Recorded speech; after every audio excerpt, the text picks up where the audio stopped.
On parle d'un cénotaphe, pourquoi? Parce qu'en réalité, c'est un monument funéraire qui est érigé à la mémoire du défunt, ici Michel de Montaigne, mais qui a la particularité d'être vide, c'est-à-dire qu'il ne contient aucune dépouille.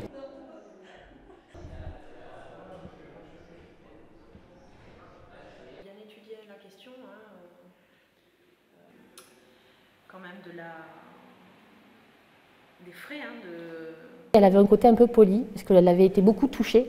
Et elle avait, je crois qu'elle avait été cirée aussi, la statue de Montaigne dessus, elle avait été cirée. Donc elle avait ce côté un peu brillant, puis c'était la crasse en fait, c'est l'accumulation, un dépôt noirâtre. Il y a eu d'abord un nettoyage de l'ensemble, on a fait des compresses, on a nettoyé à la vapeur, on a finalisé par un balayage par micro-abrasion. Donc voilà, et après il y a eu un dégagement des joints, puisque ce cénotaphe avait été démonté, remonté plusieurs fois, et on a essayé de comprendre la juxtaposition des blocs.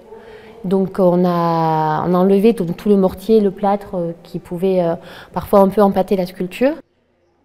Cette restauration du cénotaphe n'a pas été sans surprise bien souvent, comme on peut le voir notamment au travers de la pierre ici qui est assez rosée, vraisemblablement une trace de rubéfaction, ce qui veut dire que ce serait peut-être le résultat d'un incendie, mais tout ceci n'est pas encore prouvé. Donc il y a beaucoup de mystères dans la tombe.